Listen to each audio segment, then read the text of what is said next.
diabaikan, terus tadi jadi orang nomor 2. Itu masa lalu saya kayak gitu. Memang bener katanya Kak Astrid, anak laki-laki selalu diutamakan, sehingga menjadi diri saya yang kayak kok gue nggak diperhatiin ya, terus kayak mostly dramanya emang sama diri sendiri sih. Pertarungan terbesar dalam hidup tuh sebenarnya sama diri sendiri. Drama itu bisa loh kita ikut main di situ.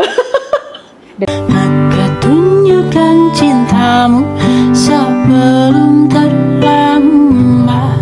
Selamat datang di Deep Talk Podcast. Hai, kembali lagi di Miracle Woman Podcast, dan hari ini kita bakal ngomongin tentang wanita dan dramanya. Dan di sini saya sudah bersama Kak Astrid sebagai life coach yang sering menghandle drama wanita juga. Hai Kak Astrid. Hai. Apa kabar? Kabar baik, alhamdulillah. Yes, dan Coach Nia Viani yang juga sering menghandle drama-drama wanita. Apa kabar Coach Nia? Alhamdulillah baik dan bersyukur. Oke. So tadi kita ngomongin tentang drama wanita. Benar nggak sih wanita tuh emang sepaket dengan drama dan perasaannya? Gimana? Aku dulu nih ya, aku dulu. Kalau menurut aku kekuatannya wanita itu memang ada di hatinya ya. Jadi yang namanya hati tuh lengkap dengan semua perasaan-perasaannya. Jadi memang punya kecenderungan lebih mengutamakan perasaannya dulu ketimbang logik gitu. Oke. Tapi sebenarnya bukan berarti harus drama all the time ya. Ya kan gitu. Oke, kalau menurut coachnya gimana? Iya, dan saya juga dulu orang yang sangat drama sih. Terus gue mau nanya gini, dulu yakin? Masih. Sekarang juga. Tapi dulu tuh sering banget nangis. Apa-apa tuh baper, apa-apa tuh dipikirin. Sekarang masih, tapi udah berkurang lah kan. Apa-apa dirasain, apa-apa kok dia gitu ya, gitu. Dan itu lama gitu ya. Ada nggak yang kayak gitu teman-teman juga di luar sana kan? Banyak pastinya kan. Perempuan, wanita, identik banget sama yang namanya drama memang. Tapi aku sih nggak ngerasa diri aku drama ya. Itu udah drama. Enggak, soalnya kan tadi bilang tentang perasaan. Tapi kalau aku tuh nggak ngerasa, aku jarang pakai perasaan aku gitu untuk memutuskan sesuatu atau kayak gimana. Jadi aku nggak merasa diri aku drama sih. Oke, drama tuh kan sebenarnya bisa macam-macam ya. Kalau di drama tuh ada apa aja sih? Kak Astrid, coba deh. Coba kita ngobrol ya, di drama itu ada apa aja sih biasanya? Di drama, maksudnya di drama tuh gimana ya? Maksudnya di drama? Drama itu ada komponen apa aja sih? Ada cerita kan, terus ada apa lagi? Ada jadi biasanya gini, aku mungkin mendefinisikan dulu ya. Jadi memang ada yang, jadi perempuan itu memang mengutamakan perasaan gitu ya. Itu udah kodratnya perempuan sebenarnya. Tapi ada juga yang istilahnya adalah drama queen gitu, yang segala sesuatu didramatisir. Misalnya telat datang ke kantor gitu ya, terus datang ke kantor itu langsung aduh gila banget jalanan macet, ya Allah gila, gue padahal tadi pagi udah bangun pagi tapi ternyata Jakarta macet banget, aduh gue nggak sanggup lagi deh tinggal di Jakarta, gila. That's Drama queen. Drama queen. Dan itu bagian dari drama juga ya? Itu bagian dari drama. Ya tadi kan gitu. Aisyah bilang, Aisyah kayaknya nggak drama. Are you sure? Kamu sering nggak ngomong gitu? Gila banget, tahu nggak sih? Itu drama memang. Coba. Jadi kadang-kadang yang terjadi adalah satu, latar belakangnya memang perempuan itu suka diperhatiin. Gitu. Jadi biasanya membuat sesuatu itu jadi terdengar luar biasa gitu ya, membesar-besarkan, mendramatisir supaya dapat perhatian gitu. Dan itu balik lagi sebenarnya ada latar belakangnya kenapa sih lo sampai segitunya banget butuh perhatiannya gitu. I see. Mungkin ada cerita-cerita di masa lalunya atau di masa kecilnya yang membuat jadinya keinginan itu dari dalam dirinya tuh gede banget untuk selalu jadi perhatian semua orang gitu. Dan kalau aku ngelihat latar belakang kayak ketimuran gitu, perempuan itu kayak apa sih kita bilangnya, warga negara kelas 2 gitu. Jadi zaman dulu nih ya, apa-apa laki dulu. Keluarga misalnya buat sekolah, anak lakinya dulu. Gitu. Kalau zaman dulu malah keluarganya eyangku itu kalau misalnya kita hidupnya sangat sederhana gitu ya, kalau misalnya ada makanan yang enak-enaknya buat anak lakinya dulu. Gitu. Laki selalu diutamain. Jadi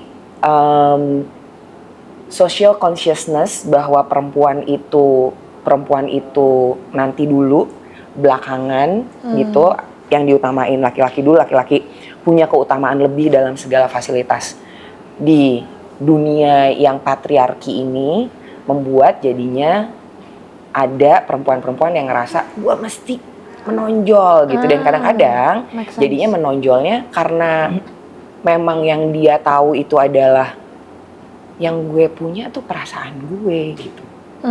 Yang diutamakan jadi itunya dulu gitu. Oke, make sense. Make sense ya? Make sense. Tapi coba kita dengar dari coachnya gimana? Iya, agree, setuju. Latar belakang membentuk drama apa yang kita ciptakan. Ya, orang-orang yang mungkin terlihat sangat kuat gitu ya, yang mungkin independen, dia pasti punya drama di balik hidupnya. Ada yang terjadi, mungkin dia melihat laki-laki tidak terlalu dominan gitu di hidupnya, dan akhirnya dia menciptakan dramanya sendiri. Gue jadi orang yang independen nih, gue jadi orang yang mandiri, gue berdiri ya di atas kaki sendiri. Itu udah drama sebenarnya buat saya. Tapi ada juga perempuan yang kayaknya nggak bisa apa-apa deh, nggak sama deh sama laki-laki, terus nggak sepower itu deh. Itu juga drama. Sehingga sebenarnya dia mau win di mananya aja sih. Sebenarnya semuanya tadi dengan perhatian yang mau dituju ke dia juga, itu akan menarik perhatian untuk dia gitu. Jadi kalau Aisyah bilang Aisyah nggak drama, coba deh dipikirin lagi. Oke, aku nangkep. Jadi gini, kan mungkin ya, nih aku conclusionnya adalah drama itu terjadi ketika kita merespon sesuatu dengan mungkin berlebihan atau mungkin tidak dirasakan. Itu mungkin juga bisa jadi drama gitu kan. Satu yang terlalu dirasain, yang satu ignoring perasaan itu gitu. Jadi gimana sih drama ini bisa jadi netral gitu? Maksudnya kita nggak terlalu melihat peristiwa itu sebagai ya kita responnya tuh nggak sedrama itu. Gimana tuh caranya? Iya, sebenarnya kan drama ataupun tidak itu kan tergantung kita memaknakan. Memaknakan setiap keadaan dan kita mau kasih belief apa di situ. Biasanya kan itu muncul mau kasih nilai apa karena muncul ada belief di belakangnya yang menjadikan itu drama. Contoh saya ya, mungkin saya ngerasa kayak nggak dihargain gitu waktu dulu nih, kayak abaikan, terus tadi jadi orang nomor 2. Itu masa lalu saya kayak gitu. Memang bener katanya Kak Astrid, anak laki-laki selalu diutamakan, sehingga menjadi diri saya yang kayak kok gue nggak diperhatiin ya. Terus kayaknya itu trigger banget gitu kalau lagi kayak nggak dapet poin untuk kok kayaknya yang lain lebih dihargain ya. Itu kan drama sebenarnya. Terus kayak gampang jealous jadi sama orang. Itu kan drama gitu. Itu bagi aku ya, yang mungkin ngerasanya kayak oke, gue harus buktiin bahwa gue juga bisa meskipun perempuan gitu kan. Nah itu ada drama-dramanya sendiri tuh untuk sampai ke titik ini. Pasti kan kayak banyak yang terjadi, dramanya banyak banget gitu. Entah udah berapa air mata nih yang keluar gitu kan, udah berapa berantemnya gitu yang saat ini sampai saat ini ada di sini gitu. Maksudnya berantem sama diri sendiri sih sebenarnya. Kalau sama orang lain kan itu hanya triggering ya. Tapi kan kita kan punya drama nih, sebenarnya kita nggak drama sama orang lain loh. Kita tuh drama tuh sama diri kita sendiri karena tadi memenuhi yang nggak pernah cukup itu. Itu betul. Yes. Mostly dramanya emang sama diri sendiri sih. Pertarungan terbesar dalam hidup tuh sebenarnya sama diri sendiri. Gitu. Tapi nih sebenarnya orang yang paling tepat untuk kamu tanyain wisdom itu biasanya orang yang cerita hidupnya dramanya banyak banget. Oh wow. Gitu. Depends ya. Sometimes it takes a lot of drama to have a wisdom gitu. Yes. Jadi emang perlu banyak banget drama untuk akhirnya bisa ngelihat, oh ternyata hal-hal itu dulu terjadi sama hidupku karena aku perlu belajar tentang A, B, C, D, E, F, G, H, I, J sampai Z mungkin gitu. Tapi balik lagi tergantung orangnya. Apakah orangnya memang bisa mengambil hikmah kebijaksanaan, wisdom dari setiap kejadian yang udah terjadi. Kalau enggak, ya itu akan terjadi terus, dan terjadi lagi. Gitu, balik lagi. Wisdomnya apa? Beliefnya apa? Beliefnya apa yang dipunya tentang dirinya sendiri, gitu. Karena sebenarnya gini, kalau misalnya punya belief tentang apa tadi, saya tidak cukup baik, saya selalu di nomor 2-in gitu. Kalau selama kita belum bisa ngelepasin belief itu, gitu ya, dan bisa percaya bahwa enggak kok, sebenarnya gue punya hak kok untuk jadi nomor 1, gue bisa kok jadi nomor 1, akan muncul peristiwa-peristiwa, kejadian-kejadian yang akan ngingetin terus tentang hal itu. Gitu, sampai kita benar-benar bisa ngelepasinnya. Gitu. Pada saat zaman dulu, waktu kecil itu terjadi untuk sebenarnya ada message-nya. Gitu, tapi sekarang itu kan ceritanya udah lewat. Gitu. Nah, jadi di setiap drama, gitu, di setiap drama yang terjadi, tadi gimana kita mau ngelihatnya, gimana kita mau mengambil wisdomnya dari situ. Tapi kalau aku ngajaknya adalah, pertama nih, biar bisa netral, sit with the emotion. Jadi duduk bersama emosinya pada saat itu gitu. Biasanya kalau di-deny, kalau disangkal, itu malah tumbuhnya akan semakin gede. Gitu. What you resist, persist. Gitu kan. Jadi semakin di-resist, dia akan semakin mau keluar. Gitu. Jadi satu, oh iya, aduh, iya ya, gue lagi drama nih kayaknya gitu. Aware of yourself. Salah satu cara buat aware of yourself, kalau aku, the very simple thing itu breathing. Jadi kalau udah diam sebentar, terus masih ada nggak ya rasanya, gitu.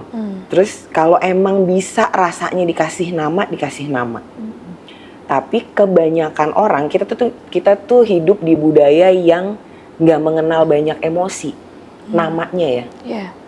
Iya kan? Bener, susah kayaknya. Susah untuk mendeskripsikan itu gitu. Jadi kita taunya cuman apa? Sedih, marah, seneng, happy gitu ya. Kecewa. Udah. Padahal banyak banget. Merasa kecil, penuh sukacita, bersyukur.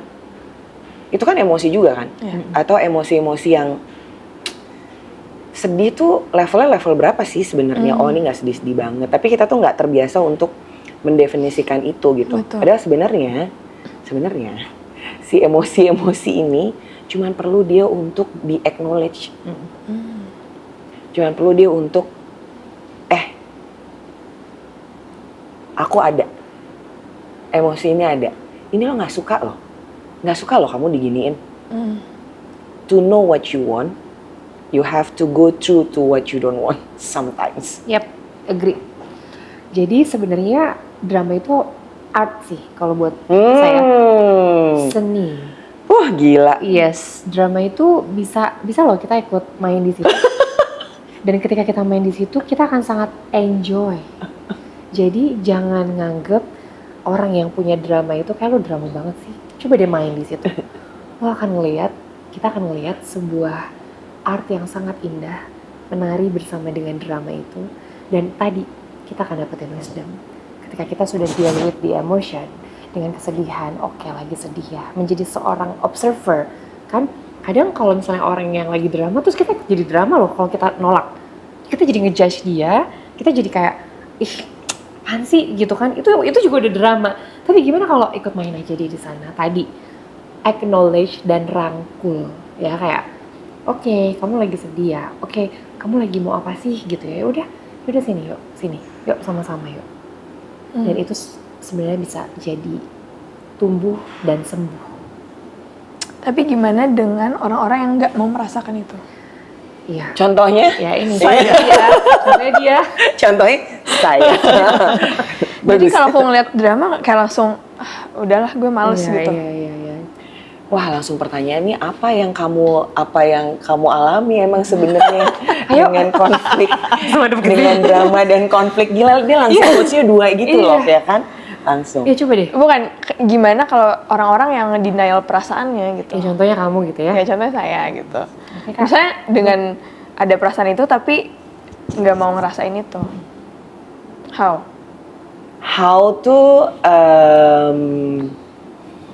How tuh maksudnya gimana tuh? Gimana How cara ngerasanya? apanya? Gini dulu deh. Gimana cara apa? Cara Ngerasain. merasanya. Gini dulu, kamu bener tadi kata Kak Astrid, apa yang terjadi sampai itu bisa terjadi? Apa yang terjadi sampai itu bisa begini sekarang? Apakah dari masa lalu, mungkin ada yang sama kayak Aisyah gitu ya, kalian gitu ya, nggak diizinkan untuk menangis, nggak diizinkan untuk diam sebentar, kayak selalu harus, ayo, kamu harus kayak gini, kamu harus kayak gini, kamu harus kayak gini. Pokoknya kamu harus achieve ini, harus achieve ini, harus achieve ini. Kamu ngapain? Kamu sedih? Nggak bisa, udah bangun lagi. Itu biasanya yang terjadi ketika tidak diizinkan merangkul emosi, merasakan emosi. Akhirnya jadi numbness, nggak ada emosi yang dirasain. Padahal kita sebagai manusia, especially wanita, adalah makhluk emosional. Makanya perasaan. Dan fitrahnya begitu. Karena itu kamu ketemu kita di sini. Dan teman-teman yang lain ya. Ya aku nambahin aja, jadi bayi itu kan dia manusia ya, makhluk manusia yang sangat otentik gitu. Iya. Dia mau marah-marah, dia mau nangis-nangis gitu ya, dan nggak ada lagi bahasa komunikasinya dia selain mengekspresikan apapun yang dia rasain dengan tangisan biasanya gitu. Tapi sampai di satu titik tuh dia bisa menangkap pesan bahwa kalau laki tuh nggak boleh nangis. Kalau gue nangis nanti mama papa marah. Atau kalau misalnya aku marah-marah, itu nanti dianggapnya anak yang jelek, dianggapnya anak yang nggak baik karena mengungkapkan emosi itu. Sehingga akhirnya terbiasa untuk apapun yang gue rasain nggak penting. Karena selama memunculkan itu tidak pernah dianggap bahwa perasaan-perasaan itu memang punya peran dalam pertumbuhan, gitu. Iya. Jadi nganggap perasaan itu nggak penting akhirnya. Oke, dan karena nggak aware dengan itu ya jadi terus. Jadi sebenarnya nggak tahu kan, oh emang harus merasa gitu. Jadi ngerasain banget kayak misalnya aku kan jarang acknowledge perasaan itu. Dan jadi aku kadang tuh butuh extra effort untuk bisa peduli sama orang. Bisa ngerasain orang juga tuh butuh effort gitu. Jadi aku belajar udah 22 tahun kan sekarang gitu. Belajar sama coachnya juga tentang gimana sih kita acknowledge perasaan kita dan gimana orang tuh juga punya perasaan loh, orang tuh bukan robot gitu kan. Dan aku jadi ngerasa, oh ya selama ini gue sebenarnya merasa nggak sih dengan banyak situasi di luar diri aku gitu. Jadi bener sih tadi dengan dramanya, mungkin sebenarnya saya juga drama gitu. Saya mengaku kalah. Dan tapi tadi menarik banget coachnya dan Astrid gitu ngomongin tentang sebenarnya kita juga terbentuk dari masa lalu kita dan itu yang membentuk belief kita. Dan itu mungkin karena kita udah berapa puluh tahun dengan belief itu dan kita jadi ngerasain itu kayak fakta deh, diri gue kecil sebenarnya, diri gue nggak berharga sebenarnya. Terus how kita shifting dari belief itu? Wow, it's a very big question. How to shift from the belief, gila. Kosnya dulu deh. Disadari dulu kalau kita punya fakta tentang diri kita itu, yang tadi bilang fakta ya, yang udah ngerasa, sebenarnya itu kan bukan fakta, sebenarnya itu kan karena terbentuk dari apa yang sudah terjadi di masa lalu. Disadari dulu sih, kalau sudah disadari, baru bisa shifting. Kalau belum disadari, kalau masih ngeyakinin itu kayaknya orang sehebat apapun gak akan bisa bantu diri kita gitu untuk berubah. Sadari dulu, sadari itu baru nanti kita bisa move. Silahkan kasih. Iya, kalau aku resepnya tuh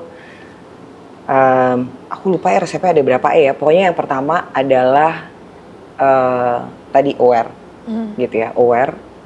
Terus yang kedua adalah meng-acknowledge tuh benar-benar aware tuh tahu ya. Aware itu sekedar tahu. Acknowledge itu mengakui bahwa oh iya, gue punya nih belief bahwa I'm not good enough. Biasanya belief yang dasar-dasarnya I'm not good enough. Aku jadi orang nomor 2. Aku salah terus, nggak cukup baik, kayak gitu. Terus yang ketiga accept. Acknowledge, accept, terima aja. Iya ya, I have that belief gitu. Terus yang keempat adalah ask, minta. What do you want to be? Kalau kamu nggak punya belief bahwa kamu itu kecil, kalau kamu nggak punya belief bahwa kamu itu nggak berdaya, kalau kamu nggak punya belief bahwa kamu tuh nggak cukup baik, kamu mau punya belief apa? Who do you want to be as a woman in this world? Kamu mau jadi perempuan yang seperti apa di dunia ini? Kadang-kadang taunya yang nggak dimau. Begitu ditanya, kamu maunya apa? Gue mau apa ya? Iya. Gue mau jadi perempuan seperti apa ya gitu. Ask. Yang kelima, yang terakhir, amin. Percaya. Amin. Percaya bahwa you can be that woman. Gitu. Journey-nya panjang, seolah-olah cuma 5A gitu ya, tapi sebenarnya perjalanannya akan panjang banget sampai akhirnya karena kita punya belief itu udah panjang banget gitu, dan itu perlu, aku bilangnya reservoir of faith. Reservoir of faith tuh kayak kita bangun satu bendungan yang isinya keyakinan gitu, dan itu ditaruh dikit-dikit gitu. Reservoir of faith tuh naruhnya dikit-dikit. Jadi misalnya beliefnya apa? Aku kayaknya nggak bisa deh. Aku tuh selalu nggak bisa. Nggak bisa. Gue tuh nggak bisa aja gitu. Ngelakuin ini nggak bisa. Gue nggak sebisa saudara gue. Jadi beliefnya aku tidak bisa gitu. Lakuin satu hal kecil yang kamu bisa bilang, oh iya ternyata gue bisa ya. Tapi penting sekali untuk start small. Gitu. Makanya namanya reservoir of faith. Jadi dikit-dikit aja. Oh bisa ya. Tapi kadang-kadang karena kita tuh beliefnya kuat banget, maunya achievementnya dapetnya bilang bisa kalau udah dapet yang gede dulu gitu. Tapi tidak menghargai small step, langkah-langkah kecil yang dilakuin. Biasanya bangun siang jam 8, jam 9. Ya udah hari ini bangun jam 7 aja dulu. Nggak usah bangun jam 6. Bisa bangun jam 7 aja. Appreciate yourself.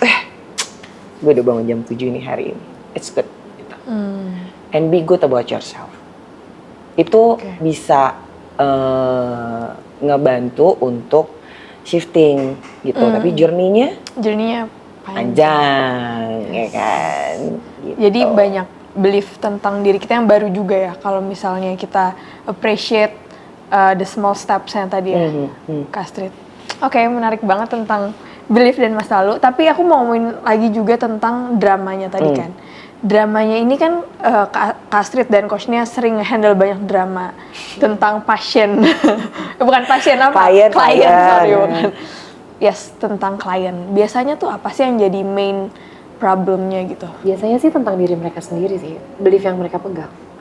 Ya, dan tidak menemukan wisdom dalam diri mereka, hikmah, makna. Tapi kalau mereka udah ketemu sama wisdomnya, dan pasti kan selalu ada kebaikan di balik semua yang terjadi sama kita gitu. Kalau udah bisa nemuin itu sih sebenarnya udah dramanya jadi short gitu, yang tadinya panjang terus jadi segini, tapi tiba-tiba jadi mudah banget gitu. Oke, saya yang salah, saya sadari, abis itu ya udah perbaiki. Semakin kita cepet kayak gitu, banyak banget tuh kaya banget sama hikmah dan meaning gitu. Oke, menarik. Kalau aku kebanyakan itu perasaan selalu ingin menggenggam sesuatu gitu, perasaan nggak mau ngelepasin gitu. Jadi kemelekatan. Jadi kalau di aku kebanyakan attachment, terutama attachment sama feelingnya ya. Gak bisa, dia udah nyakitin gue sedih, gue gak bisa banget deh ini. Kejadiannya udah 6 bulan yang lalu gitu, tapi masih dipegang terus karena dengan dia punya cerita sedih itu atau cerita drama itu, jadinya membuat dia punya alasan-alasan untuk gak jadi hebat. Punya pembenaran untuk jadi korban, untuk nggak ngambil tanggung jawab tentang hidupnya dia. Gitu. Jadi ada bukan harga yang harus dibayar ya, tapi ada pay-nya, ada bayarannya dengan dia menjadi drama itu, dia dapat sesuatu gitu. Gitu. Jadi kebanyakan itu terus digenggam erat-erat gitu kayak balon Koda 5 ya kan, dipegang erat-erat ya kan. Gitu. Jadi nggak, padahal yang namanya emosi, yang namanya drama, pas pecah nangis. Hatiku sangat kacau. Hatiku sangat kacau tuh kan. Dari kecil udah di sublimate itu. Jadi gampang banget hati kita tuh kayak bergejolak gitu. Cuma gara-gara balon pecah aja kacau. Kacau. Iya bener ya. Ya udah masuk tuh beliefnya. Ya kan tuh. Padahal cuma balon aja pecah. Tinggal beli lagi kan.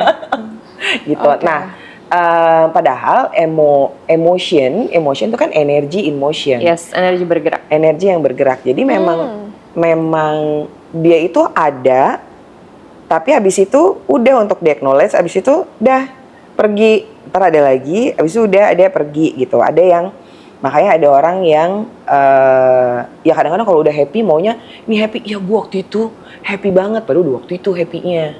Jadi not being in the present moment gitu. Jadi kalau di aku dramanya itu muncul karena nih nggak mau dilepasin. Dan dapat sesuatu dari situ dan gak berani untuk ngelihat keluar dari, kan ini jadinya jadi zona nyaman ya. Lama-kelamaan berada dalam drama itu sebuah kenyamanan. Karena mungkin gue jadinya gak harus ngelakuin sesuatu. Mungkin gue jadinya gak harus jadi perempuan yang kuat. Mungkin gue harus jadi nggak harus jadi perempuan yang bertanggung jawab. Nggak harus jadi perempuan yang mencintai mungkin. Karena ya udah, gue di sini aja deh, udah nyaman aja gitu. Jadi kebanyakan di aku PR-nya adalah it's okay loh to feel happy, it's okay to express your emotion, it's okay to be a powerful woman, nggak apa-apa loh. Gitu. Dan sama juga, it's okay to be not okay. Ketika kamu lagi nggak ngerasa okay, nggak apa-apa juga untuk kayak gitu. Tisu. Itu menarik banget coachnya dan Astrid, karena mungkin kita tuh jarang nge-acknowledge perasaan kita gitu, karena kalau saya karena kalau misalnya nangis rasanya kayak aduh, image-ku semuanya jatuh gitu kan. Gila, image yang gue bangun sedemikian kerennya. Iya, sedemikian kerennya tuh jatuh. Dan itu mungkin emang sistem kita yang kita bangun untuk saya bangun untuk diri saya. Padahal kan kalau abis Aisyah nangis, apa juga loh kita loh. Tapi kalau Aisyah nangis, abis itu lega gak sih? Iya, lega sih. Nah, iya kan sebenarnya kan itu fitrah ya teman-teman ya. Jadi kan nangis nggak apa-apa, justru abis nangis tuh kayak ada release, abis itu relax gitu. Laki-laki juga boleh kayak gitu. Iya, oke. Air mata tuh istilahnya river of life. Sungai kehidupan tuh air mata. Jadi bayi baru lahir nangis, orang tuanya juga nangis, bukan berarti sedih kan? Bersyukur juga bisa nangis gitu, karena itu adalah river of life. Tapi what happen kalau misalnya selalu dicegah untuk keluar, jadi ya hidupnya nggak ngalir lah.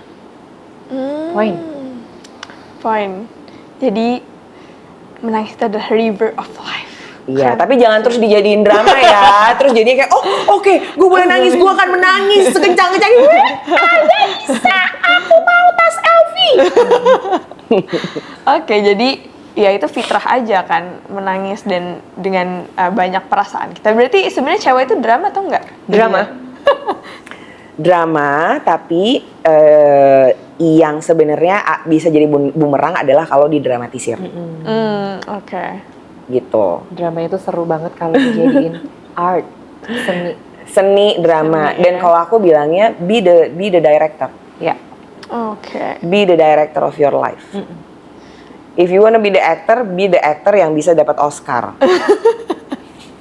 Oke, ada closing statement nggak dari Astrid atau coachnya tentang wanita dan dramanya dan perasaannya gitu? Wanita dan drama. Wanita dan drama itu sesuatu yang menarik ya, karena memang pada dasarnya wanita itu manusia yang emosional, penuh dengan perasaan, dan kayak nggak seru gitu loh hidup kalau nggak ada drama kan, kayaknya flat aja.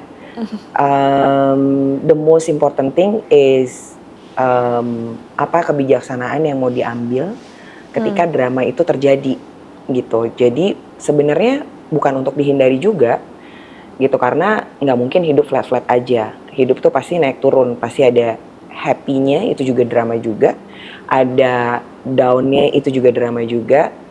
But the most important thing is apa pembelajarannya atau apa wisdomnya yang mau diambil dari situ. So kita jadi punya kesempatan untuk bertumbuh dan jadi lebih baik lagi dari situ. Wow, oke. Gitu.